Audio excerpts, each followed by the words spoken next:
The steady beeping of the heart monitor was a constant reminder. I was still here.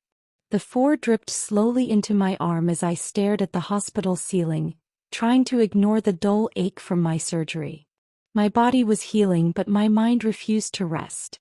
3 days had passed since the procedure, one I never wanted but had no choice but to endure. Then my phone rang.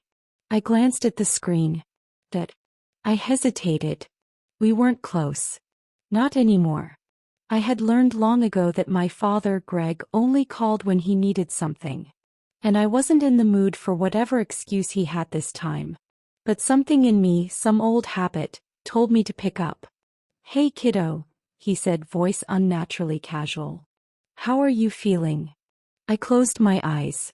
Rare. He never asked how I was. That meant only one thing: he was about to ask me for something. "I'm fine," I said flatly. "What's up?" Pause. Then the words that sent an icy chill down my spine. "So, I used your college fund to settle some debts. It's not like you needed it, right?" I sat up so fast that pain shot through my abdomen, forcing me to clutch my side, my breath hitching. "What?" My voice came out far calmer than I felt, like I was watching this moment happen to someone else. "Yeah, well, things got a little tight, you know how it is," he continued, completely unfazed. "And I figured, well, you've already done some college. You're smart. You'll figure it out." He said it like it was nothing. Like he hadn't just stolen years of my hard work. Since I was 16, I had been saving: scholarships, part-time jobs, tutoring gigs. Every dollar tucked away, making sure I could finish school without drowning in debt. That money was supposed to carry me through the last 2 years, the final stretch before I could finally build my future. And he had taken it. My fingers tightened around the phone, my heart beat loud in my ears. "How much is left?" I asked, though I already knew the answer. Another pause. Then, nothing. "It's all gone." I exhaled slowly. My mind was working, calculating. But my voice remained eerily steady. "I see." Silence on his end. Then a chuckle.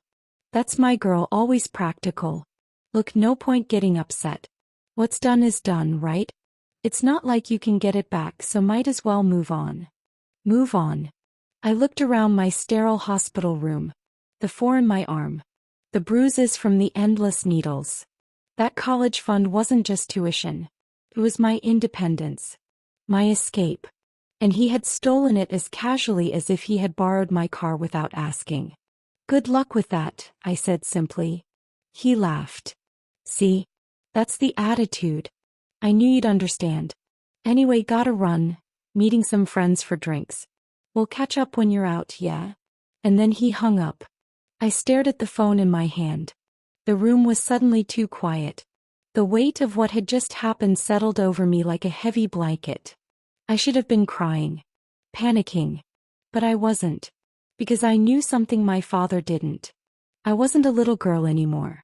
And this time I wasn't going to let him get away with it. The moment I got home from the hospital, I didn't waste time. I wasn't going to sit around grieving over what my father had done. That was the old Mia. The one who believed family meant unconditional trust. This new version of me? She knew better. Ignoring the lingering pain from surgery, I limped to my desk and opened my laptop. My hospital discharge papers sat untouched in my bag, but right now this was my priority. First, I logged into my bank account. 0 balance. No surprise. But I wasn't just looking at the number. I was looking at the transactions. The pattern. The timestamps. Greg had been careful, draining the account bit by bit over months, staying just under the threshold that would trigger fraud alerts. Classic Greg.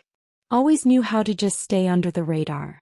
I took screenshots of everything, every withdrawal, every transaction. Then I opened my email and pulled up my old scholarship records, the proof that I had earned every cent in that account. The next step. I sent a formal request to my bank for a full statement of the past year's activity.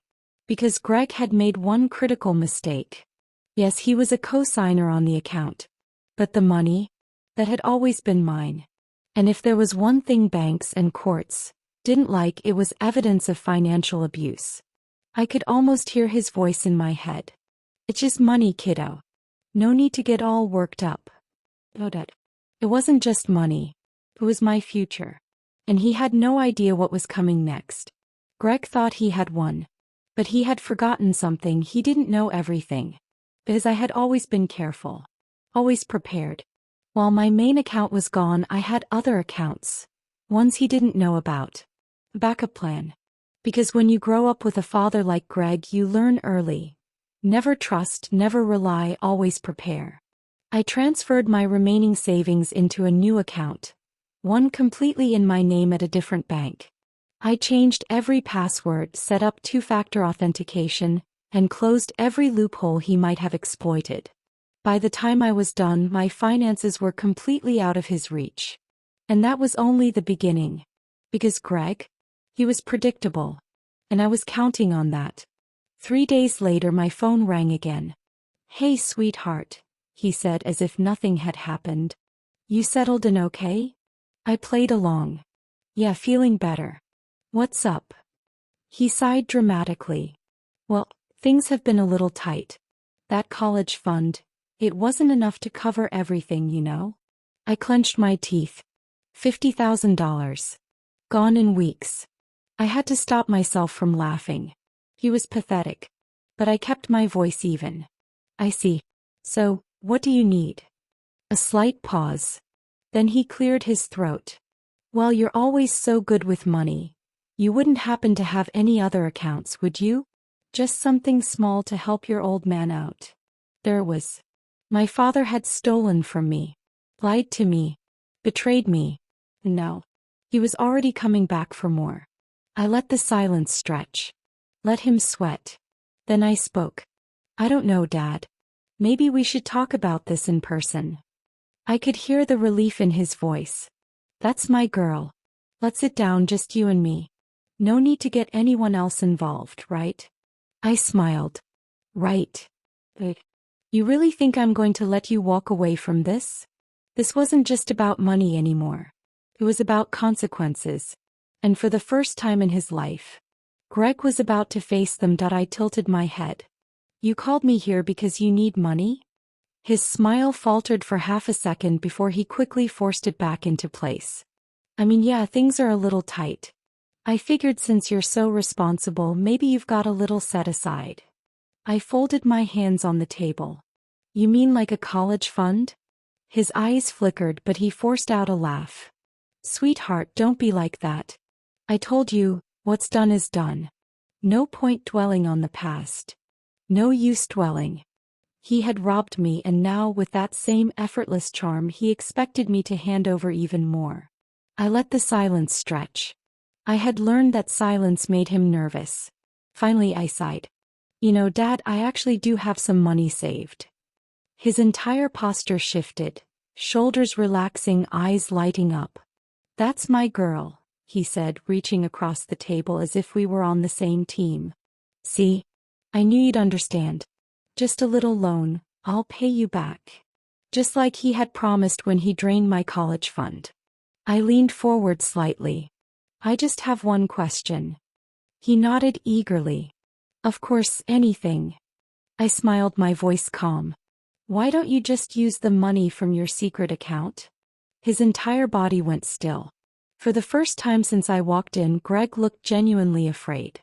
I could see his mind racing, scrambling to figure out if I was bluffing. What? His laugh was forced. "Mia, honey, I don't."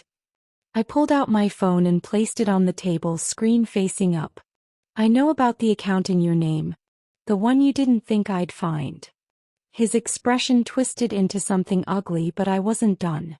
"I know you've been moving money into it for years. I know that while you were borrowing from me, you were stashing money away for yourself. And I know that even after stealing my college fund, you still have enough saved to keep yourself comfortable." I leaned back in my chair, crossing my arms. "So tell me, Dad, why exactly should I be the one helping you?" His jaw clenched. And for the first time in my life I saw something I never expected. Panic. Greg had always been good at talking his way out of things.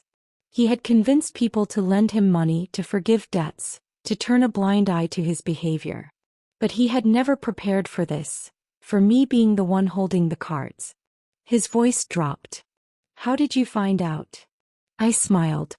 "I had help. My aunt, a lawyer, had helped me track everything down. And my grandmother, his own mother, had been furious when she found out. When I first told her, I expected disappointment. Instead, she had looked me in the eye and said, 'It's time he learns what it means to face real consequences.'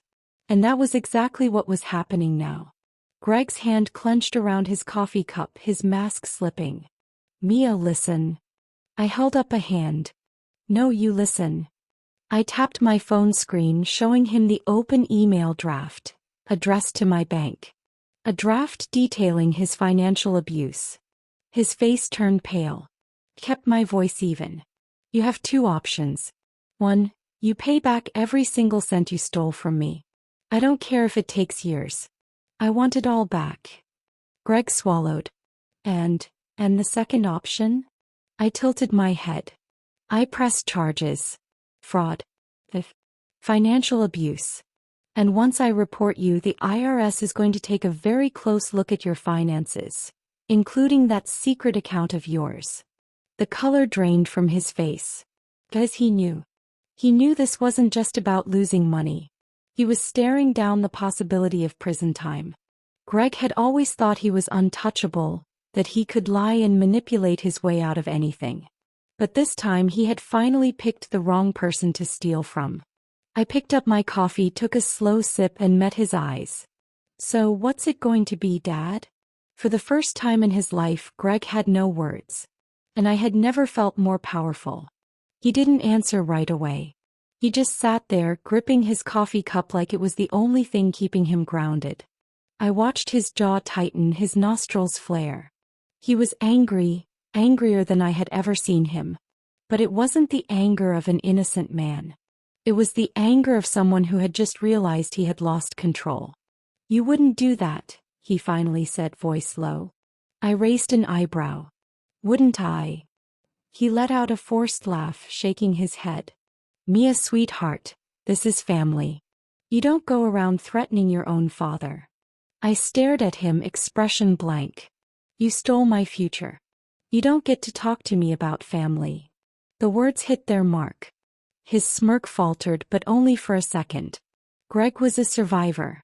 He had spent his whole life talking his way out of problems. And now he was scrambling to regain control. His voice softened, shifting into that fake warmth he always used when he wanted something. "Mia, listen, I know you're upset. I get it. But this is going too far." I leaned forward, resting my elbows on the table. "Too far." I repeated, voice steady. Too far was stealing from me while I was in the hospital. Too far was gambling away my future and pretending like it was no big deal. He started to speak, but I held up a hand. "Let me be very clear," I said. "I'm done playing your games. I have everything. I need to take you down. The only reason I'm giving you a choice is because I'm kind. Don't mistake that for weakness." The silence between us was thick. Greg stared at me like he was seeing me for the first time. The daughter he had underestimated, the girl he thought he could manipulate forever. I let the quiet stretch just long enough for the weight of my words to settle. Then I stood, sliding my phone back into my pocket. "You have 1 week," I said. "I expect the first payment by then. If I don't get it, I make the call." I picked up my bag, slung it over my shoulder, and walked out without looking back. But I didn't just sit around waiting for Greg to do the right thing. I knew him too well for that. Instead, I got to work. First, I sent copies of all my evidence to my Aunt Sarah. She had already been looking into my options, and now that I had confronted Greg, she was ready to move forward. "Smart move, giving him a deadline," she told me over the phone. "It forces his hand. He either pays or he panics." I had a feeling it would be the latter. Next, I made a few calls. My university's financial aid office had already been helpful, but now that I had concrete proof of financial abuse, they were willing to do more. They helped me apply for emergency grants, and I managed to secure enough funding to cover at least 1 semester. It wasn't perfect, but it was a start. And then I waited.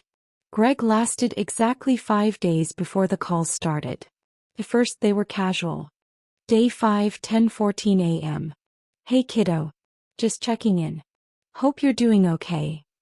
Ignored. Day 5, 3:42 p.m. Look Mia, I think we should talk. There's no need to be so drastic about all this. Ignored. Day 6, 9:21 a.m. Okay, this is getting ridiculous. You can't just cut your own father off like this. Ignored. By day 7 the desperation finally cracked through. Day 7, 11:56 p.m. Please Mia. I don't have the money. I can't pay you back. Just give me some time. I stared at the message for a long time before replying. Time won't magically bring back my money. Find a way. His response was immediate. Greg, you're being heartless. I laughed. Heartless. This was a man who had stolen from his own daughter while she was recovering in a hospital bed. And I was the heartless one. I turned off my phone and went to sleep. The next morning my grandmother called. He showed up at my house last night, she said, her voice sharp with disapproval. Tried to get me to talk to you. I clenched my jaw. What did you say? I told him he made his bed and now he has to lie in it. A warmth spread through my chest. My grandmother had always been the only person Greg feared. He had spent years pushing boundaries with everyone else, but never her. She was the one line he had never dared to cross. He'll know. He's panicking, she continued. And when Greg panics, he gets sloppy. She wasn't wrong. 2 hours later, I got a text from my cousin Jake. Jake, yo, Uncle Greg just called me. Tried to convince me to co-sign a loan for him. I nearly dropped my phone. Co-sign a loan? Greg had never been this desperate before. He was running out of options and he knew it. This wasn't just about my money anymore. He was sinking and he was trying to drag down anyone he could reach. I took a deep breath, steadying myself. It was time for the final phase. Greg thought he was good at manipulating people. But now he was about to find out exactly how it felt to be trapped, with no way out. And I was the one holding the key. Greg was running out of moves and he knew it. By the end of the week, the desperate calls turned into outright pleading. He was losing control, and for the first time I think he truly understood what that meant. Day 8, 7:32 a.m. Mia, we need to talk. I can't come up with the money that fast. Let's work something out. Ignored. Day 9, 5:47 p.m. Your grandmother turned you against me, didn't she? I always knew she wanted to make me look bad. Laughed. Ignored. Day 10, 9:12 p.m. Mia, please. I don't have anywhere to turn. I finally replied. You had options. You chose to steal from me instead. His response came instantly. Greg, it wasn't like that. You don't understand how much pressure I was under. And yet you had enough to waste my money on gambling and drinking. Greg, I swear I'll fix this. Just give me time. I stared at the message. I could almost hear his voice. Smooth, practiced. The same tone he had used my entire life whenever he wanted to escape consequences. But it wouldn't work this time. As I was about to close the trap. The next morning I made my final move. I sent the full documentation to my university, reinforcing my request for additional aid. Within hours I got a response, this time from a senior administrator. They had reviewed my case and were now offering me an emergency grant to cover my remaining tuition. Step 1. Secure my future. Then I forwarded all the proof of my father's financial abuse. Bank statements, stolen funds, his messages admitting to it, to my Aunt Sarah. She called me immediately. Are you sure you want to go through with this? Yes. She let out a low whistle. All right then. Let's burn this to the ground. Step 2. Make Greg accountable. The final blow came that evening. I didn't call Greg. I didn't text him. Instead, I sent the screenshots of his messages and proof of his secret account to our family group chat. And then I let the fire spread. The explosion was immediate. My phone started blowing up with messages. Aunt Patricia. He stole from his own daughter? Cousin Jake. Didn't he do something similar to Grandma a few years ago? Uncle Ray. I always knew Greg was bad with money, but this is insane. Within an hour, the family was in full revolt. And Greg? He finally cracked. He called, and this time I picked up. What the hell did you do? He demanded, his voice shaking with rage. I didn't respond. Just let him sit in the silence. He exhaled sharply. You're ruining me, Mia. Do you understand that? I smiled to myself. No, Dad. You ruined yourself. You don't get it, he hissed. They're turning against me. My own family is cutting me off. I shrugged. Sounds like consequences. His breath was heavy on the line. Mia, please. This is my life you're destroying. I tightened my grip on my phone, thinking about all the times he had stolen from me, lied to me, used me. And then I thought about the last time I had trusted him. I had been lying in a hospital bed when he stole my future out from under me. And now he wanted mercy? I exhaled slowly. You know what's funny, Dad? I said it with a calm voice. That was exactly how I felt. When he drained my account, silence was his only response. This time he had no excuses left. I took a slow breath. You made your bed. Now lie in it. Then I hung up. Greg fought back at first. He went to my grandmother, hoping for sympathy, but she turned him away. Then he tried to convince my mother to mediate. She laughed in his face. Desperate, he attempted to gaslight the family, twisting the story to make it seem as though I had exaggerated everything. But the proof I had sent was undeniable. Every lie he spun was met with hard evidence. Within days, he lost all financial support from the family. By the end of the week, my Aunt Sarah had sent a formal demand letter. Either he started paying me back or we would take legal action. I heard from my grandmother that he was scrambling, trying to find a way out. He had spent his entire life manipulating people, convincing them to clean up his messes. But for the first time, there was no one left to save him. No one except himself. And for a man like Greg, that was the worst punishment of all. After the family cut him off and Aunt Sarah sent the legal paperwork, the desperate calls and messages finally stopped. The silence was almost unsettling. Almost. But I knew better. Men like Greg didn't just disappear, they hid, then they schemed. So I wasn't surprised when my grandmother called a week later. He's trying to twist the story again, she said, irritation clear in her voice. Telling everyone that you blew this out of proportion, that you humiliated him out of spite. I laughed. Of course he is. She sighed. You should know he's talking about leaving town. Says he needs a fresh start. A fresh start. That had always been Greg's escape plan. Whenever things got tough, when people stopped enabling him, when his lies finally caught up to him, he ran. It was exactly what he had done when I was a child, when his failed business ventures left us nearly homeless. He uprooted us overnight, disappearing into a new city, a new life, pretending nothing had happened. But this time was different. This time he wasn't running from mistakes, he was running from consequences. Let him, I said simply. I don't care where he goes as long as he knows he's not escaping this. Because no matter how far he ran, the legal debt remained. Every month he would be reminded of me. The daughter he underestimated, the future he tried to steal but ultimately failed to take. Greg had fooled people before, but now his reputation was in ruins. And the money? That was mine again. The months that followed felt strange. After spending so much time fighting to reclaim what was stolen, I found myself facing something unfamiliar. Peace. With Greg legally forced to start repaying me, I was finally able to finish my degree. The university, now fully aware of my situation, helped me restructure my final semester so I could balance part-time work with my studies. It wasn't easy, but I was free.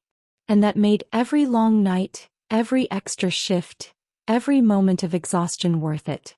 I wasn't waiting for someone else to fix things for me anymore. More importantly, I wasn't waiting for Greg's approval. He called me one last time. Nearly a year had passed since I had last heard his voice. I let it ring, my thumb hovering over the decline button. But something in me wanted to hear what he had to say. I answered. Mia, he breathed. His voice was careful, hesitant. I said nothing. I heard you graduated, he continued. That's great. I always knew you were smart. I closed my eyes. He was fishing, testing the waters. I gave him nothing. He cleared his throat. Listen, I was thinking, maybe we should talk.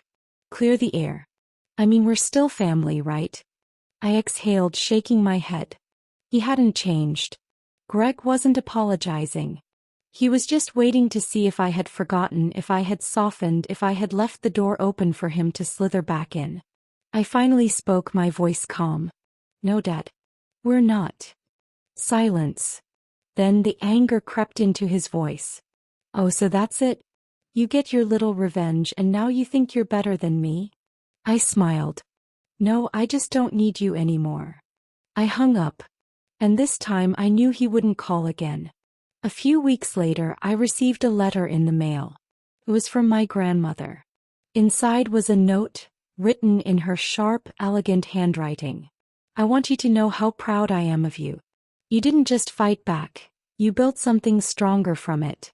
That's more than your father ever managed. Tucked beneath the letter was something else.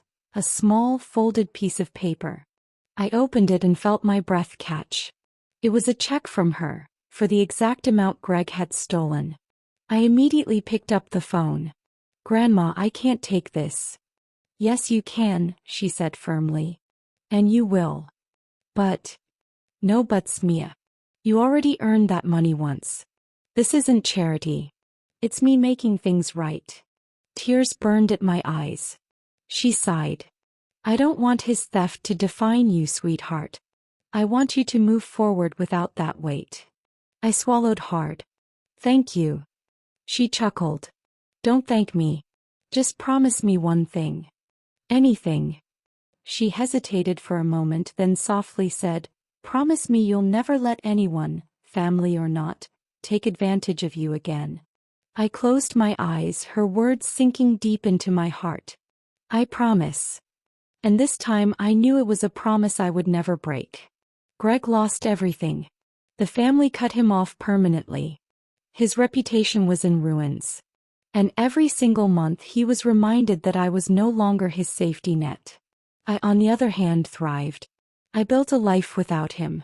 I found success despite him. And the best part? He got to watch it happen knowing he had no part in it. The greatest revenge wasn't the money. It was freedom.